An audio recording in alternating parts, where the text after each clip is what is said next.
Hello, hello, everybody. Hopefully you can hear me.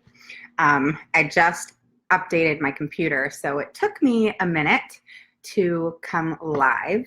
I'm pulling up on my phone so that I can see who pops on and I can see all the things that you guys write, because I typically do not see that. I'm going to turn this down. Do you hear me? Okay. So today we're going to be talking about gaslighting. So stay tuned because I'm super excited about this topic. I think you will be, let's just say, I think you will agree with me that this is something that you have experienced in your IEP process. So my name's Raven Woods. I am a disability advocate and I work with parents to help with the overwhelm and crazy chaos that goes along with the IEP and the educational setting. I help parents really rock their IEP. So, that's why I came up with that name, because it's something that I truly do. I help them start at the beginning and really navigate the process of what they need to do to gather all the information that they need so that they can go into the IEP with knowledge and confidence and be the CEO of that meeting. So that's what I do. So going back to today, we are going to talk about what gaslighting means. Hello, hello. We're going to talk about why it's so important to be able to recognize it. And it's crazy because gaslighting does not, if you know the terminology of it, which I will explain, if you understand it, you'll realize that it happens in relationships, period. So it's not something that just happens in relationships, but you are having a relationship with the school system, whether that's good or bad. And gaslighting happens in that relationship 100%. I have experienced it many times. And I'll be honest with you, I did not recognize it in the beginning. It was when I started learning more and when I started recognizing that I needed to stop questioning myself and feeling crazy, that I wasn't crazy. And that it was actually a manipulation tactic that the school system actually learns. They actually go and learn this, especially the administration. And in business, in multiple different business organizations, larger businesses, they actually go and learn this tactic because it's a way to manipulate what it is that you want to happen, okay? So I have my notes, as I always do. Hello, how are you, Iman? Am I saying your name right? That's a really cool name. And you have a meeting today at 1? Oh my goodness, good luck. I hope you have a successful meeting. If you have any questions that I can answer, let me know, but I know it's almost 1 o'clock. Are you Eastern Standard Time? So today it's cold, guys. Is it cold in your area? I'm in the DC, Northern Virginia area, and it is chilly today. It was like 80 yesterday, and now it's chilly today. So, all right, so what is gaslighting, okay? Gaslighting is a tactic where a person or entity basically, in order to gain more power, basically make you think that what you're thinking or saying that they had said is wrong, okay? And it's done in a slow process. It is not done like at one IEP meeting. It's not done in one conversation. It's done in a process, okay? So it's a tactic for them to gain more power. Does that make sense? So I'm going to go through this really small. I have my notes because I wanted to be able to go through this with you guys so that there was full understanding. So at the end, I want you to post a 1 below if you have ever experienced gaslighting, and I want you to post a 2 below if you have never experienced it. And I'm going to tell you right now that you are lucky because it happens so much in your IEP and in the conversations and relationships that you have. And some people may have a great relationship with their IEP team, and I'm so happy for that. I'm going to get to your questions in a second. But a lot of times we're still going to run into issues, and gaslighting is a big part of those issues. Okay. So many people who gaslight tell blatant lies, which the school system does do. Okay.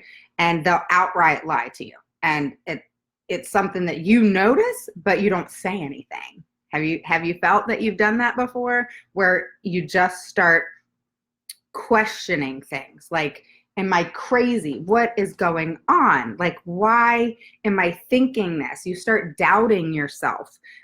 You start questioning their motives and how you're supposed to act.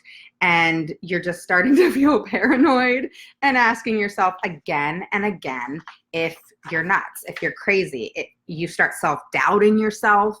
And you just begin to question what is happening. Have you asked yourself, like, what is going on? Have you ever left an IEP meeting and you're thinking, like, what just happened? I mean, you're just trying to go through it and you're just like, what just happened? I don't know what just happened. And then you go about leaving, and then you start getting really, really mad. And you start questioning yourself, and you start saying, well, maybe I'm wrong. Maybe I am thinking and expecting things that they can't do. Maybe they're right. They're the ones who are certified and have the education in this area of education, and maybe I'm actually requesting things that is not good for my child.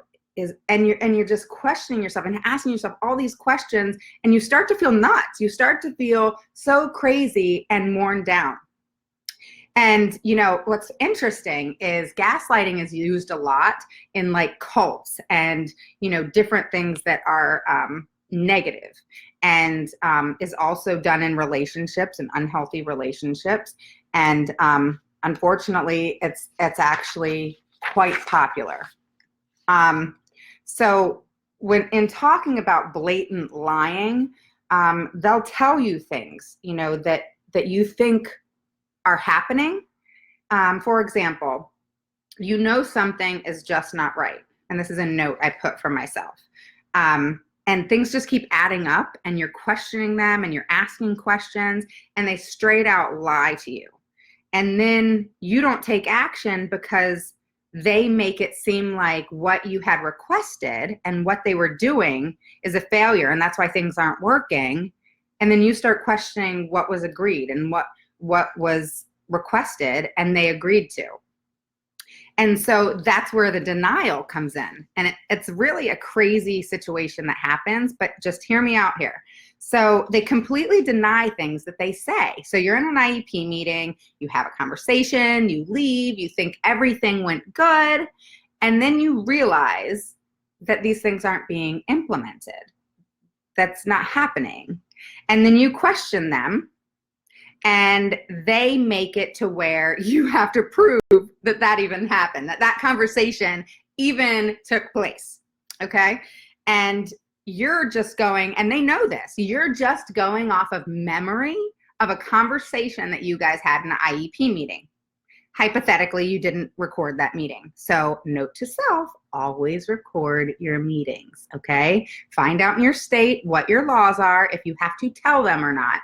But always record your meetings, because then you can go back to that recording and recall everything that was said, okay? And it's not just you going off of memory of this is what happened, this is what was said, et cetera, et cetera. You leave the meeting feeling so good, and then you notice that things aren't really happening, and you question them, and then they lie and say that never happened. Which is all part of gaslighting. And then they deny it and they make it to where you actually have to prove that that conversation happened.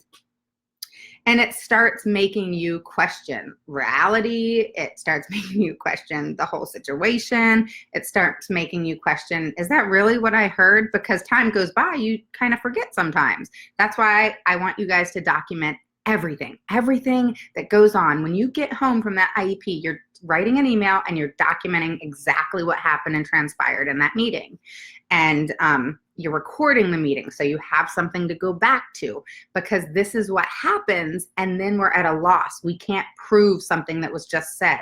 If it's not in writing, it never happened. So let's move on. So you begin to wonder if you ever said it, okay? And more often than not, you accept the fact that they said they didn't say it, and you let it go. And that's what we do, you know? We're just like, all right, fine, it didn't happen or whatever. And then you start back with getting to the point of, okay, what do I need to do to make things happen again? And then you're going through the frustration and that process again to figure out what it is you need to do to make sure that those things happen, right? So the next thing is I want you to understand is that part of gaslighting is there's a methodical timeline in which it happens, and the manipulation that they do gradually happens. Like I said, it doesn't just happen overnight, okay? And the goal is to bring you up, tear you down, bring you back up, and tear you down again, okay? And the reason for that is because that creates instability. And gaslighters who are performing this know that us as parents need stability. So the more uneasy you are, the more you question things, and the more you don't pursue getting things done and demanding that certain things happen. Does that make sense? So there's a confusion there, there's self-doubt there, there's just you questioning yourself and feeling crazy, and they know this, and they know that this is the things that happen, and they want you to question yourself. They want you to doubt yourself. They want you to not pursue them. They want you to not email them. They want you to not have things in writing, because then it's this back and forth. You question yourself. You feel crazy because things aren't happening, and you feel like, what is going on? And I'm going crazy. This was discussed at my IEP. Now it's not happening. Then I go back to them and I say, this is what happened. This is what you said. This is what you said you were going to do. They deny it. They then say, well, tell us when we said that, because that was never said by us. Then it's not implemented, and you feel like a wreck, right? And this is something you have to recognize, and you have to call them out on it. So in an IEP, you have to recognize if this is happening. Sit back and listen sometimes, and just listen to each person go through their stuff and what they're talking about, and try to recognize if things are being flipped. I'm really good at noticing when people, if I say, hey, I really don't like that you did this. I don't appreciate it, and I'd like it to not happen again. And just say that they flip it and make it about, well, you did this, and it happens in relationships too, right? Well, you did this, you did that. No, we weren't talking about me. We were talking about the issue that I'm having right now. Let's stick with that. If you have an issue with me, then let's talk about that later. That's not what we're addressing right now. So that's something you want to take note of. It's something you want to recognize, and you want to make sure that you are feeling comfortable in the IEP meetings, and you're feeling comfortable with what's going on, and you are noticing and becoming aware of these things that are happening, okay? So don't let yourself get confused. Don't let yourself question yourself. Just try to pay attention to what is going on so that you're aware of it happening, and you immediately put a stop to it, okay? You immediately stop it, and you say, look, you're switching around what I'm saying. I don't appreciate it. I don't appreciate the things that you're doing, okay? And I would appreciate you sticking to the subject and you sticking to what's going on. Justin, not right now. So here's the thing that you need to focus on. Is gaslighting is a form of abuse, and you can claim this, okay? You can make sure that you do not have this happen to you. Hang on one second, okay? Justin, I'm going live right now. Can you please take it downstairs? So this is what I want you to do. I have my son here. He just had surgery. So this is what I want you to do, is the next time you're in an IEP meeting, I want you to sit back and relax And I want you to go through your IEP meeting and listen to what they say, and go in there with confidence and take lots of notes, okay? Listen to what they're saying and go through them like I've taught you. Go through whoever's there. If it's OT, start with them and say, hey, what's going on? Make sure you get your goals 2 weeks ahead of time. Make sure you request these. You go in and you say, okay, OT, and you take your paper and you say, okay, I'm looking at the goals here. These are the notes that I've taken. These are the questions I have, and have them answer right there, okay? Put them on the spot. Let them answer you. And then when they answer, go through each question. Don't allow them to rush you, okay? So you go through question number 1. All right, so let's just think of a question. So my daughter's not writing the way she should write for a 3rd grader. We've been discussing this in 2nd grade and 1st grade, and I'm seeing no improvement. Why is this? Don't let them say, well, you know, she does have a disability and things don't happen overnight. So we're gonna continue to work on this, and it's gonna be something that's always in her goals so that we continue to work on that. You then say, no, ma'am, each goal that is had each year needs to be something that is mastered. There are dates in which that goal has to be mastered. Why are you not listening to that and addressing it and focusing on mastering that goal? My child has a disability, but your job is to educate her.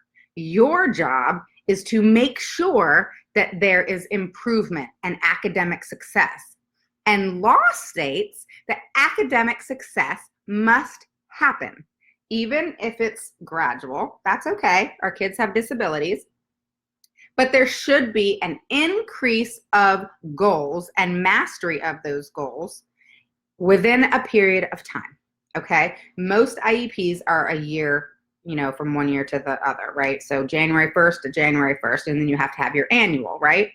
Well, like I've told you, make sure you take that away and do it quarterly. Then you're able to stay on top of those goals. You're able to have the paper in front of you a week or 2 ahead of time. You're able to go through it, write down your notes, write down your questions. So you go into the IEP good and prepared with your questions about the goals for each service provider, teacher, special educator, etc. And you ask your questions and you make sure that those questions get answered. Do not let them, what I call half-assed, answer the question and then you say okay and move on. No. Say, I appreciate that answer. However, that's not my question. My question is, and repeat your question. Don't let them rush you. Take a step back and breathe, guys. Breathe, because they are going to rush you. Because if you're rushed, things happen really quick and you forget what's going on. You forget your questions. You get discombobulated, and then the IEP is done and you're like, what just happened? I didn't get anything I wanted. I didn't get anything responded to. I still have 50 million questions, and then you feel like a failure. Don't do that to yourself. You don't deserve it as the parent. Your child doesn't deserve it as your child who you're advocating for, and you are required by law to have your should I say required? No, not required. You are allowed to, by law, to get your questions answered. They have to answer your questions. They have to be direct in their answer. And if you don't understand, you say, I don't understand. Explain that to me again. Make them restate what they said. Write it down. Write everything down. Because then you can go back. If they ever say something, say, no. This is what you said on such and such date. You told me that this is what was going on. You didn't say what you just said. You said this. Tell me why. So you're able to question things later because you wrote it down. The date, the time, the IEP. Okay? Don't allow yourselves to get that anxiety that we get, that it's almost like an increase in blood pressure. We get worried, we get stressed, our heart beats faster. Sometimes I get jittery sometimes, and I still get jittery, even though when I get in there, I'm able to take a chill pill and not literally, but I'm able to say, okay, I got this, because I've done it for so many years and I I don't really have to fight for much anymore. Thank goodness. But that's because I have proven myself as somebody that I know my stuff and I know what to say and how to say it. And that's why I want you guys to be just as good, because I'm not anything special. I didn't do anything special to do this. I just learned through trial and error, and I'm able to now teach others how to do the same. So I want you to document everything. Don't allow people to make you question yourself. So when you ask questions, make sure you get the right answer that you're looking for. And if you don't, ask again at that same moment in time, and then go through the rest of your questions and do that with everybody. And if it takes 2 hours, fine. If it takes 3 hours, fine. I've had an 8-hour IEP meeting before. Yes, I have. It was one time, but most of my IEP meetings, even today, last about 3 hours. So anybody that has told me online that, oh, I only get 20 minutes. No way. No way. You need to say, this IEP meeting, there's no time going to be put on it. If you want to put a time frame, you can put a 2-hour time frame, because multiple things need to be discussed, multiple things need to be handled, and there are multiple concerns that need to be addressed and then implemented and put into the IEP.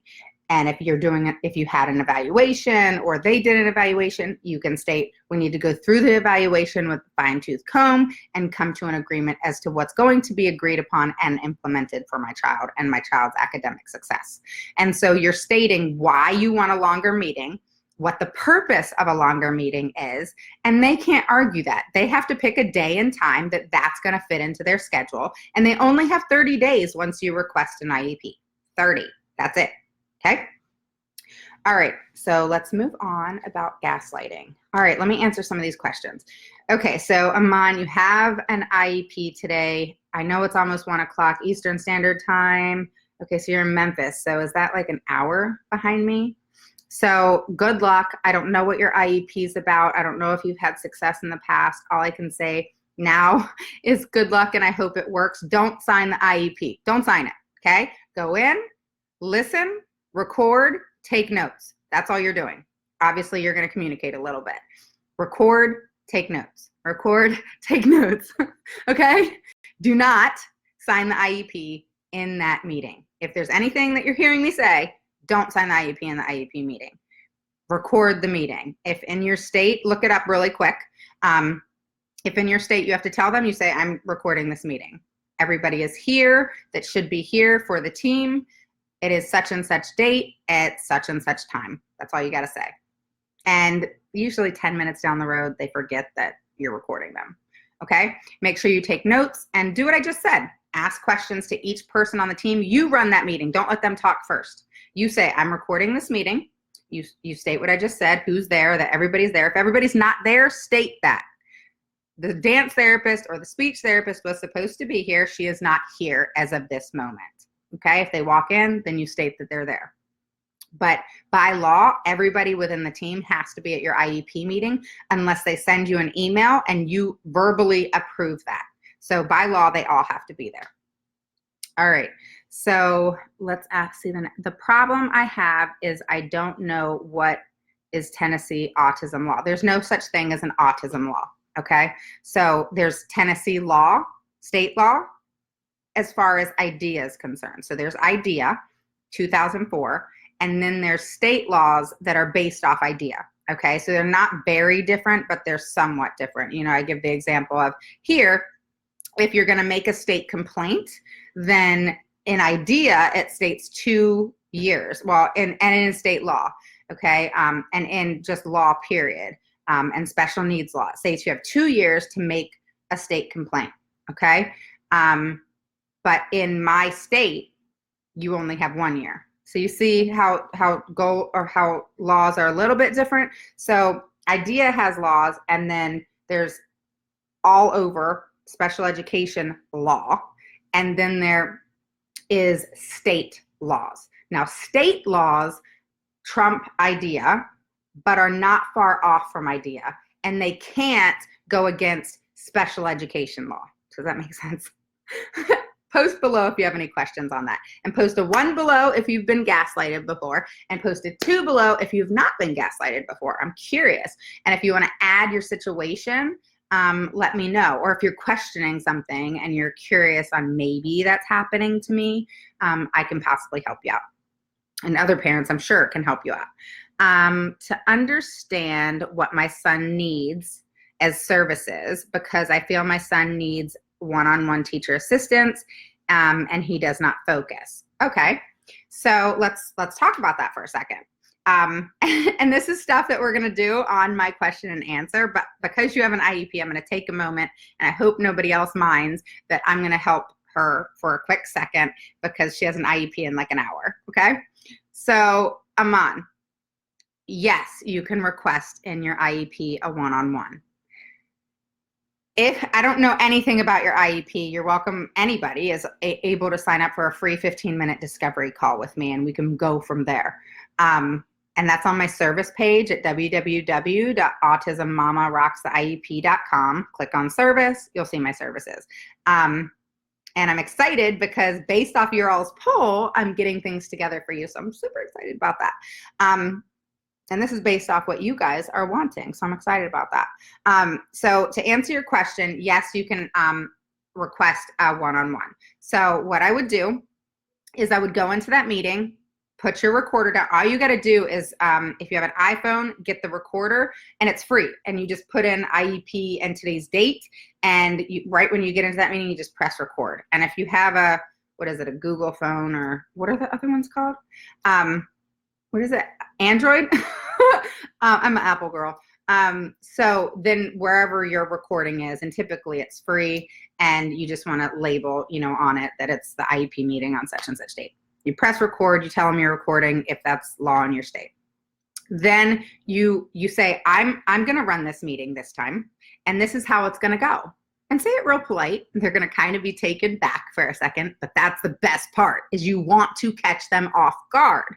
So you're going to say, so I'm going to run this meeting, if you don't mind, and this is how we're going to run it. And so if you have an occupational therapist, if you have PT, whoever's in your meeting, special education, etc., say, have a notebook and say, all right, so we're going to start with, let's just say the special education teacher. We're going to start with special ed, or you can start with a general ed teacher if they are mainstreamed, or if they're in the least restrictive environment, which is in a typical classroom, and they are not in special ed, which that's another subject that we're going to talk about, because I actually disagree with sometimes the least restrictive environment, because that's not always the best thing for your child. So if they're not in special ed, then I suggest you're going to have to start with the general ed teacher, and you're going to say, all right, so I'd like to hear from you. What's going on with my son? You're saying right here, he's not focusing, and he's not this, and he's not that. You need to state at least 3 concrete things about what is going on with your son. They've got to be valid, Iman, okay? So he's not focusing. Why do you think that is? As his mom, why is that? Why is he not focusing? Is it because there's distractions, you think, in the classroom? Have you been into his classroom to observe? Maybe you need to table this meeting and and schedule another one so that you can go into the school and observe him in the classroom, so that you have some concrete evidence to base your statements off of, because these are the things that parents aren't doing, and they're showing up in this IEP meeting and nothing to back up what they're requesting. And I don't mean to get hard on you, but this is what's happening, and it's so frustrating on your part, frustrating on my part because I don't want you to fail, and frustrating on your part because you're not getting the things that you're wanting and deserving for your child. So go to the IEP meeting, state your concerns, and make sure you at least name 3 concrete things. But you can't just say he's not focusing. Okay, he's not focusing. Why? Okay, he's not focusing because there's a distraction in the classroom, that a child's bothering him, that he's not focused on his schoolwork. And he's not focused on his schoolwork. Is he diagnosed with anything? Does he have ADD, ADHD? What's going on behind the scenes as far as your child? So you really need to think about this before you go in. Again, don't sign the IEP when you get there. And you may get there, listen to everybody, and say, you know what? I need to take some time. I'll take the IEP with me. Can you please print me out a draft? And I'll take it home and I'll think about the things that I feel are needed and appropriate for my child. Use those words. I will think about what's needed and appropriate for my child. So Aman, you're going to go into the IEP meeting. I'm going to tell you what to do right now, okay? You're going to go into the IEP meeting. You're going to talk to everybody at the meeting. You're going to take notes of what each person says, okay? You're going to ask any questions that you have. They're not stupid. Don't feel stupid for asking anything, okay? Don't feel stupid. Ask every question that your gut tells you to ask based on, and write down. Physical therapy said this. These are the questions you asked. The general ed teacher, this is what she said. These are the questions you asked. So that when you are done, okay, with the IEP meeting, write down for me. Do it for me. Write down who is in that meeting, what your child's diagnosis is, unless you want to post it here and you don't mind. Okay, I understand if you want privacy. And then let me know what each person says. If you want to schedule a free discovery call, then we can talk about what they said to you, okay? Then we can talk about your 3 concerns that you stated to them. And so anybody that's just coming on, I'm helping Aman. She has an IEP meeting in just a little bit, and I'm trying to help her, even though we're talking about gaslighting today. So let's do this just to help her, okay? I want to take the time to help her just because her meeting's soon. So I hope nobody minds. So just listen and state your 3 concerns for your child. Okay. One of them, obviously you said you want a one-on-one because of focus, but you gotta have something to back up that focus. All right. You gotta have substance. All right. So like I've told you guys in the past, you're gathering information. It's the hunt and gather, right? That you guys have seen. If you've downloaded my free checklist, you're hunting for information and you're gathering the information from what you've hunted, okay? The hunt and gather is what I call it, okay? You guys are hunters now. And you're hunting down all this information so that you can gather it all together, create a case for your child, and then go and present it, just like an attorney. You are all now attorneys, okay, for your child. That's what an advocate does, is advocate based off the law for a child with a need that needs services to help them have academic success, okay? And you, the parent, are perfectly capable of doing that once you learn how to. So because you're meeting so quickly, just go in there, listen, ask questions to each individual person, state that you're actually going to run this meeting and you have lots of questions and you're going to get them answered today. And you state it just like that. You're going to get them answered today and you're going to leave the IEP meeting with your questions answered, or we're not getting up from here, okay? When you go in with purpose, when you go in with respect, but you're standing your ground, okay? And the reason for this, it's kind of like how they gaslight. You're all of a sudden coming in with oomph, with substance, with I'm going to get what's needed and appropriate for my child no matter what happens. And you can state that. I don't feel bad about it at all. The first couple things that I state in an IEP meeting is this is how it's going to go. And I tell them, I'm going to go through each person. I'm going to ask my questions. I'm going to take notes and I'm going to ask you questions based off the goals that you have given me. So if you don't have the goals, you need to ask for the goals the minute you walk into that meeting. You then need to listen to them. But you also need to state, I want you to know that I have done work. I have worked with other people and I am no longer going to accept anything less than what's needed and appropriate for my child. So I just wanted y'all to know that. And I know that's what you want too. So there's that reverse psychology of, I know you guys want that too, right? So then you're listening to everybody, you're going through everybody in your meeting, and then you're taking notes, asking your questions, leaving with your questions answered fully. Don't sign the IEP. Set up a free 15-minute discovery call with me and we'll go over everything that had occurred in your IEP meeting. If you do that, you can't fail because the IEP is not signed, okay? But make sure you state once everybody's done, you have to hear them out first, because then you can look at your questions that you've asked, you can look at your notes based off what they said, And then that could actually add to your 3 concrete reasons of why your child needs a one-on-one or whatever else they need. So you got to understand that the reason you're asking your questions, the reason why you're listening to them, is a lot of times they give you information that you can use. It's genius. It's a genius process, okay? And once you learn the process, you're going to nail it, I promise. So hopefully that helps you. You may have checked off here. I hope you hear this. Okay, I got tons of more questions. All right, so we're going to go through this. Humanity First asks, hope you don't delete the live. Need to watch it later. Not a problem. They stay on, plus they go on YouTube. Nairobi says, by law, a team should be present. What happens if they're not all present? Then they didn't stay consistent with the IEP, and they didn't abide by the law. By law, they have to all be there unless they email you and you, the parent, email back and say, not a problem, you don't have to be there. So they're not implementing the IEP, and they have gone against the IEP and the laws that are within that, okay? So it 100% is against the IEP and against the law to not all be there unless approved by administration and approved by the parent. So if they're not all there, you document it, you state it in the meeting, make sure you record the meeting, you state it in the meeting on recording and say, everybody is here with the team except for, and I, the parent, did not approve that, okay? So you're documenting that, and you actually can make a state complaint and they would be founded for it. Okay, so hopefully that answers that question. So that is against the IEP. They're not implementing it and following it. Okay, and that's any IEP. It doesn't have to be in there word for word. That's just law. Okay. Angie says, I had no luck getting a one-on-one. This is why I have to get an advocate. Okay, so I would have to ask you, you too are welcome to set up a discovery call. We actually talked about advocates yesterday when I got on.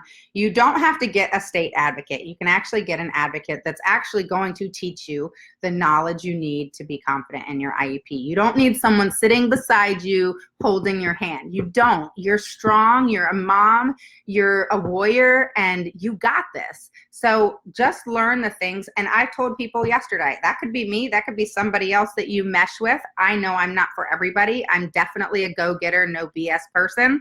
And I let you know what you need to do, how you need to do it, how you need to implement it, the things that need to be said, the things that they may say that you may need to have something to jump back with. And I teach it all to you because I feel like you got to be prepared. You got to be on your toes. You got to know what you're doing. You got to go in there with oomph and power, and just like they do, because they think they run the show. Now you go in and run the show. You're going to take them back. They're going to have to sit back and listen to you, and you're going to state why they have to listen to you and how that's law, that what you think and feel as part of the team is law. They have to follow that. They have to hear you out, and they have to take into consideration what you said, okay? And everything that parents state in an IEP meeting, this is for everybody, it has to go into parent concerns. Make sure that your concerns, everything that you said, don't leave anything out. Make sure everything is in the parent concerns in that IEP, okay? So hopefully that answers your question. And you're not going to not have luck in a one-on-one. That's a discussion we're going to talk about on a live, but everybody can get a one-on-one. But there has to be a need. It has to be something where without the one-on-one, there's not progress. There's regression. There's behavior issues. You can get a one-on-one just based off behavior alone, okay?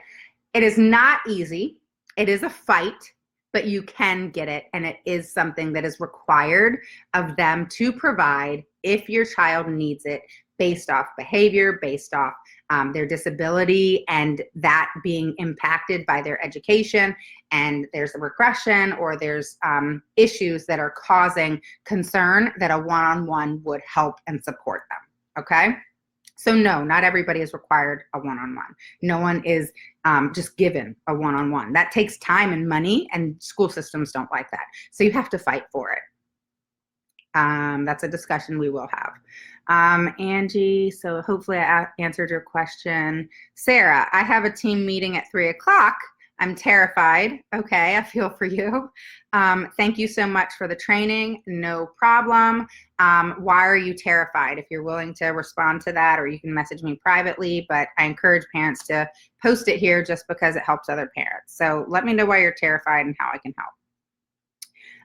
Angie, again, I was told I couldn't come to the classroom because of HIPAA reasons. That's bullshit. You absolutely can go into the school. Some schools allow you have to make an appointment. Some schools allow you to just walk in, okay? So you have to find out their rules, because schools are a lot more secured now because of guns and other things, which is a good thing. And if you have to make an appointment, fine, make 3. Make sure you make 3. Right then and there, I'm making 3. But there's no reason you can't go into that classroom, and that is not allowed. Okay, HIPAA is true. HIPAA is with medical, it's with other things. They can't, what that means is they can't give you other children's information. But you going into that classroom is only visually seeing that child. That's not knowing their history. That's not knowing their disability. And honestly, HIPAA is something that's told, is given. Does that make sense? So you have to give someone's information. You have to show them someone's information to where I can actually see their personal medical or what's going on in their issues, and actually disability law, okay? So you go to Costco and see somebody with a disability. Same thing, go in the classroom. You see someone with a disability. You can drive down the street and see someone with a disability. Is that HIPAA? No. Just like going into the classroom. That's not HIPAA. That's so incorrect. I've been into the classroom so many times. So I guess my county multiple times has gone against HIPAA law, because that's not true at all. So you need to definitely be on top of that. Thank you, Iman. I'm glad it's helpful information. Barbara says, how can I focus the school to list autism as a reason for disability? Okay. They don't have to list autism as a reason for disability, because autism is a disability. So they have to note that if you've shown them medical records and so forth that your child has been diagnosed with autism, they can't leave that out. By law, they have to put it in to your IEP that your child was previously diagnosed by a medical doctor as having autism.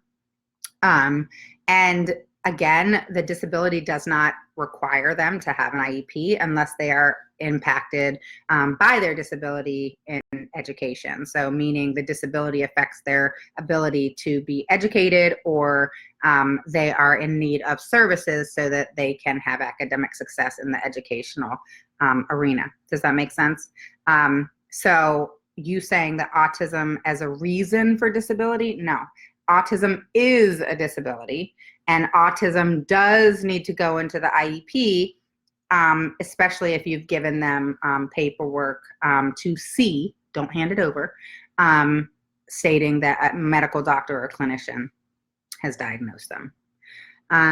Only list language delay, etc. Only qualified for IEP due to their testing, nothing due to autism. Okay, so maybe the autism doesn't impact their disability, or not their disability, their education. I don't know, because I'm just going by what you're saying.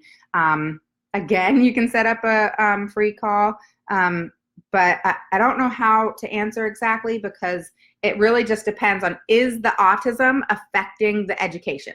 Is the autism affecting how your child's learning? And if the answer is yes, then you need to write down the reasons how it's affecting your child. You need to make a list of this. If you can take video and notes through a, say, two-week period of time, and then schedule an IEP, or schedule an IEP and then take those notes, which makes more sense, because then you're scheduled within 30 days. And then you can argue the fact that these are the things your child is having. These are the issues and concerns. Here's the video showing the issues and concerns as proof. And these are the things that you're requesting so that there's educational success. And this is why I'm requesting it. Okay. Nothing due to autism. Okay.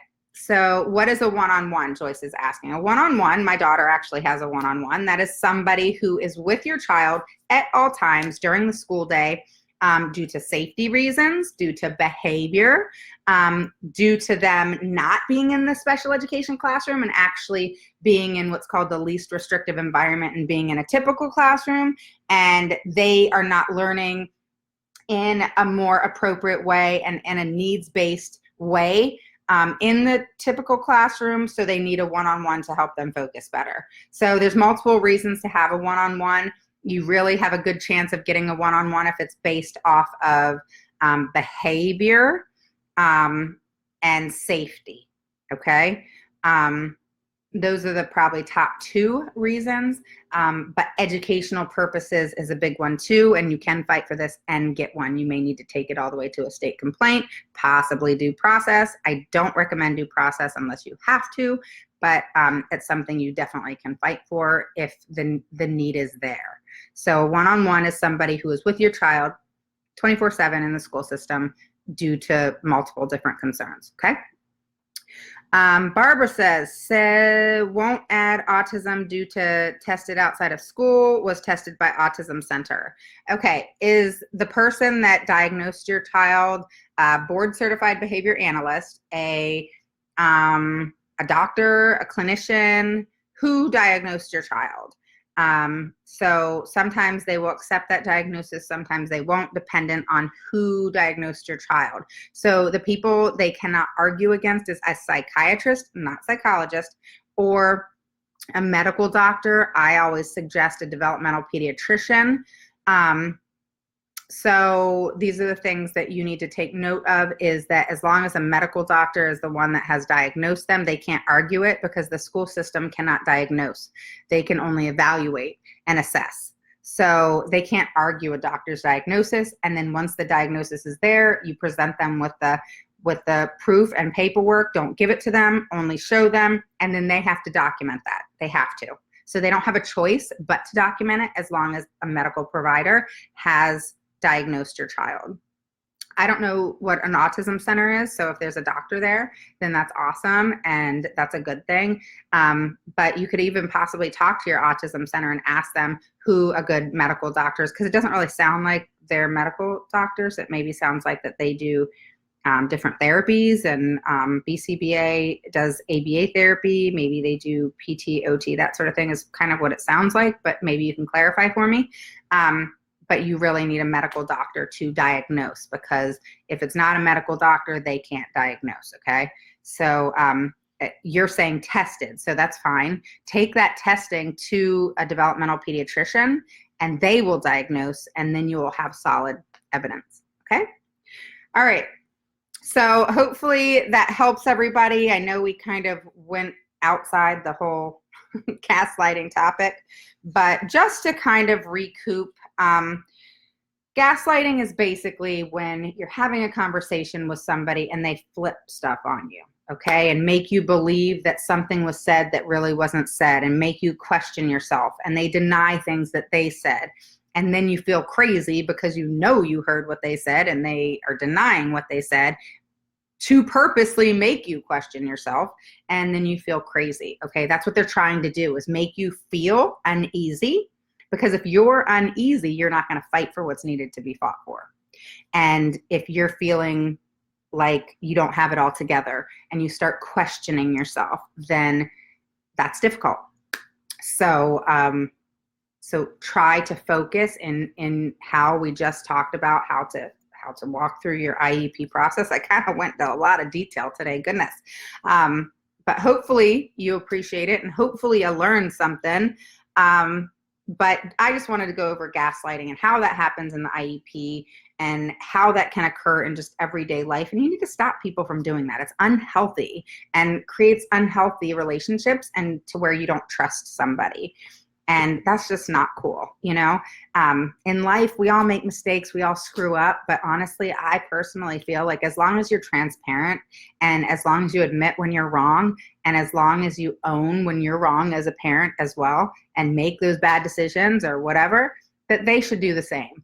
And there should be that mutual respect, and state those things. A lot of us are so scared to state things in IEPs that really mean something and really matter. And what you have to say matters. So don't don't question things that you say. Say the things that you think. You know, all those things that we think and we're like, oh, no, I don't want to say that, you know? Or you're like, oh, maybe that's going to hurt somebody's feelings. And in IEP, you got to keep feelings out of it, all right? You got to brush it off your shoulder and what they say, and you need to go for it when it comes to what you say. This isn't personal. This isn't about them. Y'all don't hang out. They ain't your friends. And you need to focus on what your mission is at hand, which is your child. And so feelings have no part of the IEP, and they don't belong in that IEP. Don't cry in an IEP, okay? Cry later. And try to keep your emotions at bay. Have that later. And that's another part of gaslighting. One more second, and then I'm going to get off because this has been a long call. So in gaslighting, their goal is to make you feel all discombobulated. And I don't want you to feel that way. I don't want you to feel like you can't ask certain things, which is why you're recording it, all right? So just make sure that you are not, you're not questioning yourself, okay? Make sure you state the things that you mean, all right? And another thing that they will do is project things. Have you ever heard of that? They project things on you like, well, you said this and you said that, when really that's what they said and that's what they're doing. So don't let them do that either. All right. So I think I answered. Okay, hold on. I have more questions. Okay. So if y'all want to hop off, go ahead and hop off. But I'm going to answer these questions real quick. Provided ASD diagnosis by a school psychologist. Okay, that's not a MD. Employed with the State Department of Disabilities and Special Needs Board. Is this acceptable for an IEP? You can, of course, bring it to the IEP, but it's not a diagnosis. It's an evaluation. So a psychologist can evaluate. That's who typically evaluates within the school system. But no, it's not a diagnosis. So you need to get your child diagnosed with autism. Go get on the phone today, make an appointment with a developmental pediatrician. Medicaid, insurances, they cover this. So if you have to get a referral, go to your pediatrician, get a referral for a developmental pediatrician.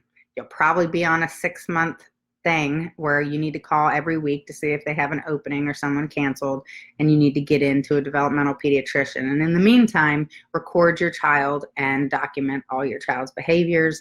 And also you're going to bring this psychologist report and you're going to provide that to the doctor. Okay, so hopefully that answers your questions, and message below if you have any more questions. I apologize, this is going on 53 minutes, and I hopefully gave you guys some good substance that you can take with you. I will talk to you guys later, and make sure to look for the things in the poll that I'm going to be providing to you guys on my resource page on my website. Check out my services because this could help you, and if my services are needed, then I encourage you to at least schedule a free discovery call. Okay? I will talk to you guys soon, and I can't wait to see all your posts and questions. Talk to you soon. Take care.